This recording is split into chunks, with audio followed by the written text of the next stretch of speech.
السلام عليكم ورحمة الله وبركاته. بسم الله الرحمن الرحيم. የኢማሙ ሻፊዒ ታሪክ ክፍል 1።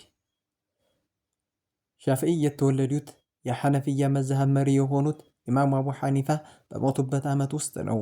የተወለዱት ጋዛ ፍልስጤም ውስጥ ረጀብ ወር እንደ ሂጅራ አቆጣጠር በ150 ወይም እንደ አውሮፓውያኑ አቆጣጠር ኦገስት 767 ላይ ነው። ስማቸው አቡ አብድላህ ሙሐመድ ብን ኢድሪስ ቢን አልዓባስ ቢን ዑስማን ቢን ሻፊዒ ቢን አሳኢብ ቢን ዑበይድ ቢን ሐሽም ቢን አብዱልሙጠሊብ ቢን አብዲ መናፍ እዚህ አያት ጋር ከነቢዩ ሙሐመድ ዓለይሂ ሰላቱ ወሰላም ጋር አንድ ቤት ውስጥ ይገባሉ። አብዲ መናፍ ለነቢዩ ዓለይሂ ሰላቱ ወሰላም አራተኛ አያት፣ ለሻፊዒ ደግሞ ስምንተኛ አያት ናቸው። የሻፊዒ አባት የዘር ሐረግ ቁረይሺ ውስጥ ይገባል። ሙጠሊብ ናቸው። በኑ ሙጠሊብ ኢስላም ያከበረው የቁረይሽ ወሳ ስም ነው። በጃሂልያም ሆነ በኢስላም ውስጥ ከነቢዩ ዓለይሂ ሰላቱ ወሰላም ጎን ያልተለዩ የማይረሳ ውለታ ያላቸው ህዝቦች ናቸው። ሙስሊሞች ላይ ማዕቀብ ቀጥሎባቸው ከተራራ ወዲያ ታግተው የሚበሉትና ባጡ ጊዜ በኑ ሙጠሊቦች ከነቢዩ ሰለላሁ ዐለይሂ ወሰለም ጎሳዎች ከበኒ ሐሽሞች ጋር በመሆን ለፍትህ ታግለዋል። በወቅቱ አብዛኛዎቹ ባይሰልሙም ከእርሳቸው ጋር ችግርን ተቋስለዋል።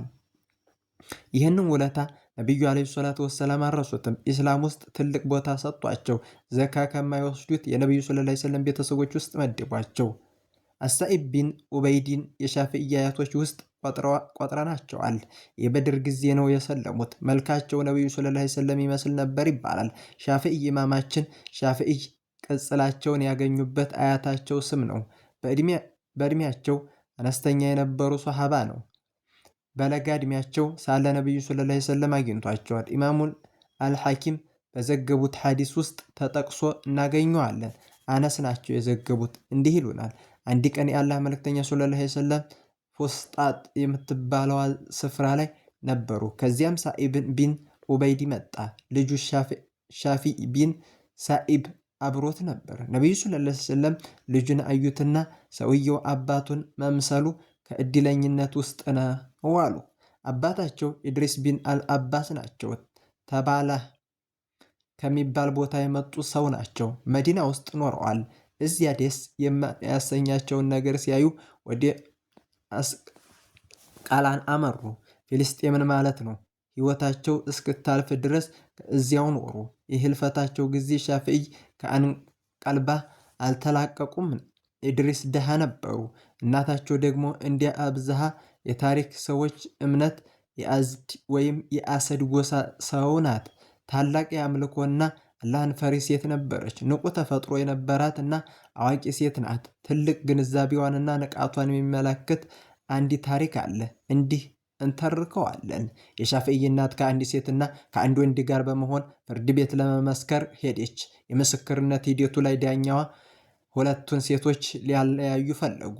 የሻፊዒ እናት ግን እንዲህ የማድረግ መብት የለህም አለች። አላህ እንዲህ ይላል፣ አንደኛዋ ስትረሳ አንደኛይቱ ሌላዋን ታስታውሳት ዘንድ። ዳኛውም የእርሷን ሐሳብ ወደደ። ይቺ ሴት ሻፊዒን በመገንባት ሂደት ውስጥ ታላቅ ስፍራ አላት። ሻፊዒ አባታቸውን በሞት ካጡ በኋላ እናታቸው ወደ መካ በመውሰድ ከአባታቸው ወገኖች ከቁረይሾች ጋር እንዲያድጉ አድርገዋቸዋል።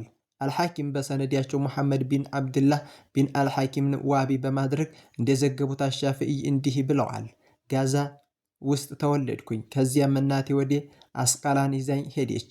አልባግዳዲ በዘገቡት ሌላ ዘገባ ደግሞ ሻፊዒ እንዲህ ይላሉ።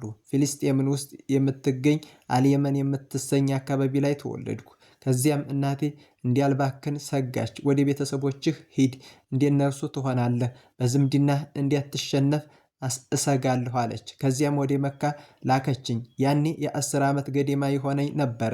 እዚያ ወደ አንድ ዘመዴ ተጠጋሁ። ኢልም መፈለግም ጀመርኩ። እንዲህ እናስተውል።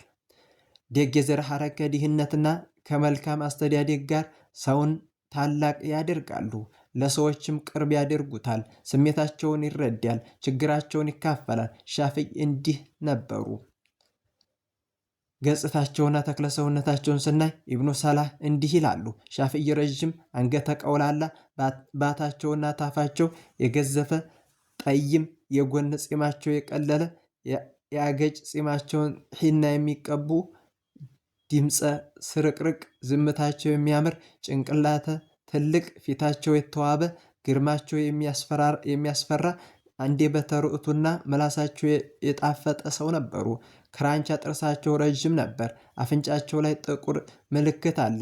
በከንፈርና በአገጫቸው መሃል ያለው ጺማቸው ረጅም ነበር። ጥርሳቸው ነጭና ፍንጭት ነበረው።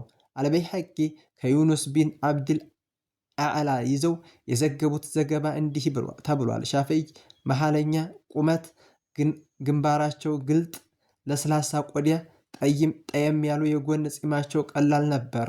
አልሙዘኒ የሻፊዒን ገጽታ እንደሚከተለው ይገልጹታል። እንደ ሻፊዒ ያለው ውብ ሰው አላየሁም። ጺማቸው ሲጨብጡት ከእጃቸው አያልፍም ነበር። ድምፃቸው ውብ ነበር።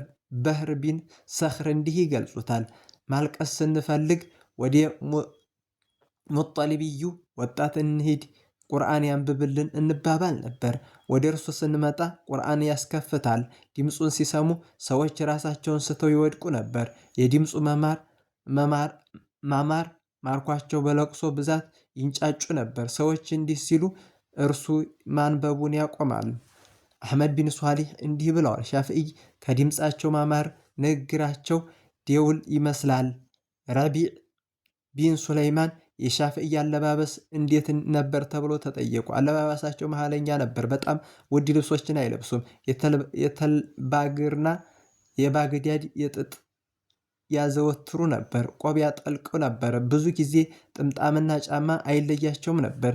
በግራ እጃቸው ላይ ቀለበት ያጠልቁ ነበር። ቀለበታቸው ላይ ለሙሐመድ ብኑ ኢድሪስ በአላህ መተማመን ብቻ ይበቃል የሚል ጽሑፍ ተቀርጾበታል። ክፍል 2 ይቀጥላል።